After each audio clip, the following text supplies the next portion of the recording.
இடஒதுக்கீடு இந்தியாவிலே முதல் வழங்கிய மாநிலம் தமிழ்நாடு. 1921 நீதி கட்சி இருக்கும் போதே இடஒதுக்கீடு வழங்கிய மாநிலம் தமிழ்நாடு. அப்படிப்பட்ட இந்த சமூக நீதியை காத்துக் கொண்டிருக்கின்ற தமிழ்நாட்டிலே இன்றைக்கு இந்தியா முழுவதும் ஒரு பிரச்சாரம் செய்யப்பட்டு கொண்டு வருகிறது. இடஒதுக்கீட்டுக்கு எதிரான ஒரு போராட்டம் இன்றைக்கு நடைபெற்றுக் கொண்டிருக்கிறது. ரிசர்வேஷன் ஏட்டோ என்ற இடஒதுக்கீட்டை ரத்து செய்கின்ற போராட்டம் டெல்லியிலே கடந்த ஒரு வாரத்துக்கு முன்பு டெல்லியிலே ஒரு போராட்டம் நடைபெற்றது. இதில் யார் பின்னணியில் இருக்கிறார் என்பதை பற்றி நாம் சொல்ல வர விரும்பவில்லை. ஆனால் ஏனைய வரும் பின்னே மணி ஓசை வரும் முன்னே என்ற மாதிரி இதில் ஏதோ ஒரு மிகப்பெரிய ஒரு சதி திட்டம் உருவாகி கொண்டிருக்கிறது. உச்ச நீதிமன்றம் கடந்த மார்ச் மாதம் ஒரு வழக்கிலே ஒரு தீர்ப்பு கொடுக்கிறது. ஓபிசி சென்ட்ரல் ஓபிசியில அரசாங்கத்திலே பணியாற்றுகின்ற பிள்ளைகளுடைய அரசு வேலையில சேர்ந்தால் அவருடைய வருமானத்தை கணக்கில் கொள்ளப்படாது. ஆனால் அதே தனியார் நிறுவனத்திலே பணியாற்றுகிற அந்த பிற்படுத்த சார்ந்த பிள்ளைகளா இருந்தால் அவருடைய பெற்றோருடைய வருமானம் கணக்கில் எடுத்துக் கொள்ளப்படும். இது சமநீதிக்கு எதிரானது என்று சொல்லி உச்ச நீதிமன்றம் ஒரு தீர்ப்பை வழங்கி அப்படி கொடுக்க கூடாது.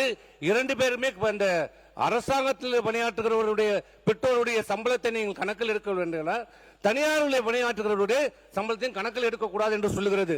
ஆனால் இன்றைக்கு மத்திய அரசாங்கம் மீண்டும் உச்ச நீதிமன்றத்தை நாடுகிறது. இந்த தீர்ப்பு ஒரு குழப்பத்தை எங்களுக்கு ஏற்படுத்துகிறது.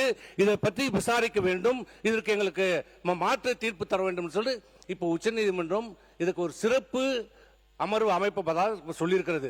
ஆக ஒரு மிகப்பெரிய ஒரு சதி திட்டம் இந்த இடஒதுக்கீட்டுக்கு எதிரான இன்றைக்கு நடைபெற்றுக் கொண்டிருக்கிறது. இன்றைக்கு குறிப்பாக உங்களுடைய மானிய கொள்கை விளக்க குறிப்பில் சொல்லியிருக்கிறீங்க, ஜாதிவாரி கணக்கெடுப்பு மத்திய அரசாங்கம் ஜாதிவாரி கணக்கெடுப்பு மக்கள் தொகையோடு எடுக்கப்படுகிற ஜாதிவாரி கணக்கெடுப்பு முடித்த பிறகு எங்க மாநிலத்திலே ஜாதிவாரி கணக்கெடுப்பு எடுக்கப்படும் என்று சொல்றீங்க. ஆனால் இன்னைக்கு என்ன நிலைமை? மத்திய அரசாங்கம் அறிவித்திருக்கிற அந்த மக்கள் தொகை எடுப்போடு இருக்கிற ஜாதிவாரி கணக்கெடுப்புல 40 கேள்விகள் கேட்கப்படும் என்று சொல்லுகிறது. அதுல 10 கேள்விகள் ஜாதியை பற்றிய கேள்விகள். அதிலும் குறிப்பா என்னன்னா ஜாதிகளை பட்டியலிடப்படாது, ஜாதிகளை டிராப் டவுன் பண்ண முடியாது. ஜாதிகளை கேள்வி கேட்கும் போது நீங்களே சொல்லிக்க வேண்டியதா, செட்டியார் முதலியார் சொல்ல வேண்டாம். அப்ப நாங்க வன்னியர்னா வன்னியர்ல வன்னியர்னு சொல்லுவோம், கவுண்டர்னுவோம், படையாச்சின்னுவோம், பள்ளின்னுவோம். அப்ப நீங்களே ஜாதின்னு சொன்னா வன்னியர்ன்றது அது ஒரு 10 பிரிவு இருக்கும், அந்த 10 ஜாதி ஆயிடும். ஒரு ஜாதியே 500 ஜாதி ஆகும், ஒரு ஜாதியே 1000 ஜாதி ஆகும். பட்டியல் கிடைக்காது. ஓபன் எண்டட் எனுமரேஷன் சொல்றாங்க, அந்த மக்களே அவருடைய ஜாதியை சொல்லணும்ன்றாங்க. இது திட்டமிட்டு கட்டமைக்கப்படுகிற ஒரு சதி. ஏனென்றால் 2011 அன்றைக்கு இருந்த யூபிஏ அரசாங்கம் எடுக்கப்பட்ட மக்கள் தொகை கணக்கெடுப்பிலும் இதே நடைமுறை தான் கையாளப்பட்டது. ஓபன் எண்டட் எனுமரேஷன் தான் பண்ணாங்க. அது என்னாச்சு? முதல் ஜாதிவாரி கணக்கெடுக்கப்பட்டது 1931. அன்றைக்கு எடுக்கப்பட்ட போது இருந்த ஜாதிகள் எண்ணிக்கை 4147 ஜாதிகள். ஆனால் 2011 இந்த ஓபன் எண்டட் எனுமரேஷன் எடுக்கப்பட்ட ஜாதிகளின்படி எவ்வளவு தெரியுமா? ஜாதி 46,07,46.7 லட்சம், 1000 மடங்கு உயர்ந்திருக்கிறது. 4147 ஜாதி 2011 எடுக்கப்பட்ட அந்த ஜாதிவாரி கணக்கெடுக்கும்படி 46.7 லட்சம்.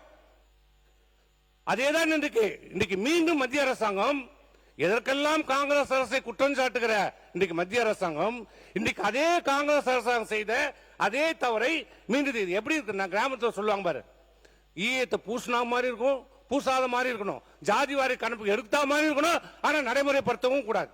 இதுதான் இன்றைக்கு நிலைமை. உண்மையிலே ஜாதிவாரி கணக்கு எடுக்கணும்னா நீங்க என்ன செய்யணும்?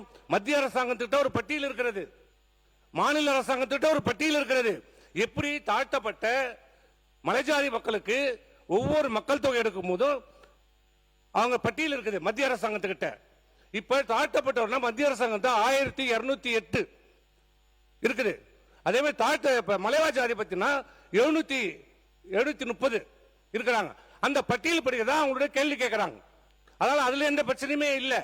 ஆனால் பிற்படுத்தப்பட்ட மிகவும் பிற்படுத்தப்பட்ட மக்களுக்கு மட்டும் ஜாதிவாரி கணக்கு எடுக்க வேண்டும் என்றால் மட்டும் அந்த விதிகள் படி பண்ணாம ஓபன் எண்டா பண்ணுவதில்லை. இதுல என்ன சதித்திட்டம்? சுதந்திரம் அடைந்த காலத்திலிருந்து பிற்படுத்தப்பட்ட மக்களுக்கான ஜாதிவாரி கணக்கெடுப்பு நடத்தப்படுவதில்லை. முதல்ல சுதந்திரம் அடைந்த 1951 எடுக்கப்பட்ட மக்கள் தொகையில 59 அன்றைக்கு இருந்த பாரத பிரதமர் நேரு அவர்கள் சொன்ன ஒரே கோட்பாடு ஈக்குவாலிட்டி அண்ட் செக்யூரிசம் என்ற பெயரில் ஓபன் எண்டட் எனுமரேஷன் அதேதான் நடக்குது. ஆக இது உண்மையான ஜாதிவாரி கணக்கெடுப்பு இல்லை. அரசாங்கத்துக்கு நாங்க சொல்லுவது என்னன்னா, நீங்க என்ன சொல்றீங்க, மக்கள் தொகையோடு ஜாதிவாரி கணக்கு எடுக்க உடனே அதை கணக்கில் எடுத்து நாங்கள் ஜாதிவாரி கணக்கு, நீங்கள் அதை நம்பினால் எப்படி 2011 ஜாதிவாரி கணக்கு எடுக்கப்பட்டு வெளியிடப்படவில்லையோ இதுவும் வெளியிடப்படாது, வராது. நீங்கள் அதை நம்பியிருந்தால் ஜாதிவாரி கணக்கெடுக்க நடத்த முடியாது. நீங்கள் மத்திய அரசாங்கத்தை நம்பிராமல் நம்மிடம் இருக்கிற பட்டியல், இப்ப மாநிலத்தில் இருக்கிற பட்டியல், மாநிலத்தில் இருக்கிற ஓபிசி பட்டியல் மட்டும் 181 மத்திய அரசாங்க பட்டியல், மாநிலத்தில் இருக்கிற நம்முடைய தமிழ்நாடுடைய பேக்வர்ட் கமிஷன் இருக்கிற பட்டியல் 252. இந்த பட்டியலில் நீங்கள் வைத்துக் கொண்டு நீங்கள் ஜாதிவாரி கணக்கெடுப்பதில் என்ன தவறு? ஏற்கனவே பீகார் நடத்தியிருக்கிறது, தெலுங்கானா நடத்தியிருக்கிறது. இங்க தவறாக சொல்றார், உச்ச நீதிமன்றத்தில் தடையான வாங்கிட்டார். பீகார் ஜாதிவாரி கணக்கெடுப்பை எடுத்து அதை அமல்படுத்தி விட்டார்கள். அதன் மீது வேறு ஒரு ஜாதிவாரி கணக்கு எடுத்து நடத்தக்கூடாது என்று எங்கேயுமே தீர்ப்பில்லை. இங்க சொன்னார் 10.5க்கு உச்ச நீதிமன்றம் தடை விதித்திருக்கிறது, அது கிடையாது. உச்ச நீதிமன்றத்தில் சொன்னதில் இங்கே மதுரை நீதிமன்றத்தில் இந்த வழக்கு நடைபெற்ற போது வன்னியர்களுக்கான இடஒதுக்கீடு வன்னியர்களுக்கான இடஒதுக்கீடு கொடுக்கப்பட்ட போது மதுரை நீதிமன்றத்தில் நடைபெற்ற வழக்கில் அன்றைய அரசாங்கம் ஜனார்த்தனம் கமிஷனுடைய ரிப்போர்ட், பேக்வர்ட் கமிஷன் சேர்மன், அவர் தான் ஒரு அறிக்கையை அரசாங்கத்துக்கு தாக்கல் செய்கிறார். அவர் அம்பாசமுக கமிஷனுடைய ஆய்வின் அடிப்படையிலே ஜனார்த்தனம் அறிக்கையை கொடுக்கிறார். 10.5% இடஒதுக்கீடை கொடுக்கலாம் என்று கொடுக்கிறார். அதன் அடிப்படையிலே அரசாங்கம் அரசாணை பிறப்பிக்கிறது. ஆனால் மதுரை உயர்நீதிமன்றத்தில் அந்த வழக்கு நடைபெற்ற போது அன்றைக்கு இருந்த அரசு வழக்கறிஞர் ஜனார்த்தனம் கமிஷன் கொடுத்த பரிந்துரை பற்றியே நீதிமன்றத்திலே எடுத்து உரைக்கவில்லை. திட்டமிட்டு இந்த இடஒதுக்கீடை காலாவதியாக்க வேண்டும் என்று அன்றைக்கு நீதிமன்றத்தில் அது திட்டமிட்டு மறுக்கப்பட்டது. அதன் அடிப்படையில் கொடுக்கப்பட்ட தீர்ப்பு தான் உச்சநீதிமன்றம் என்ன சொன்னாங்க, உள்ஒதுக்கீடு கொடுப்பதற்கு மாநில அரசாங்கத்துக்கு முழு அதிகாரம் உண்டு, ஆனால் புதிதாக தரவுகளை எடுங்கள். அது ஏற்கனவே பழைய தரவுகளாக இருக்கிறது, புதியதாக தரவுகள் எடுங்கள் என்று சொன்னோம். ஆனால் அன்றைக்கு இருந்த ஆட்சியாளர்கள் 5 ஆண்டு காலமாக சாதிவாரி கணக்கெடுப்பதற்கு எங்களுக்கு அதிகாரம் இல்லை, மத்திய அரசாங்கத்தை கையை காட்டிக் கொண்டே இருந்தார்கள். ஆனால் ஒரு கடிதம் எழுதியதாக சொல்கிறார்களே, நாங்கள் பிற்படுத்த ஆணையத்திற்கு ஒரு கடிதம் எழுதி விட்டோம், நீங்கள் பரிந்துரை, எப்படி பரிந்துரை பண்ண முடியும்? ஜாதிவாரி கணக்கெடுப்பு எடுத்து அதனுடைய அறிக்கையும் பிற்படுத்தப்பட்ட ஆணையத்திற்கு வந்த பிறகுதான் அந்த ஆணையம் அரசாங்கத்திற்கு பரிந்துரை செய்கிறோம். எதையுமே பண்ணாம ஒரு லெட்டர் எழுதிட்டு எப்படி பரிந்துரை பண்ண முடியும்? இப்படி திட்டமிட்டு. அது மட்டுமல்ல, இன்னைக்கு இடஒதுக்கீட்டை ரத்து செய்வதற்கு சட்ட திருத்தம் தேவையே இல்லை என்ற ஒரு கோட்பாட்டை இன்றைக்கு ஆளும் அரசுகள் செயல்படுத்திக் கொண்டிருக்கின்றன.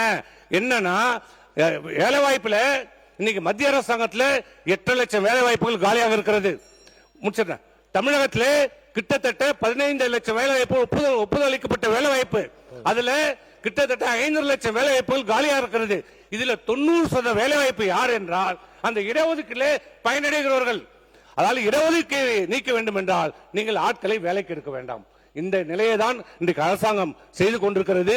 ஆகவே இந்த அரசை கேட்டுக்கொள்வதெல்லாம், நீங்கள் மத்திய அரசாங்கத்தை எதிர்பார்த்து காத்துக் கொண்டில்லாமல் நீங்களே மாநில அரசாங்கமே மற்ற மாநில அரசாங்கம் எப்படி செய்ததோ நீங்களும் ஜாதி வாரி கணக்கெடுப்பை எடுத்து உண்மையிலே பாதிக்கப்பட்ட மக்களுக்கு இங்கு சென்றடைய வேண்டிய அந்த அரசினுடைய திட்டங்கள், வேலை வாய்ப்புகள் செயல்படுத்த முன்வர வேண்டும் என்று கேட்டுக்கொள்கிறேன்.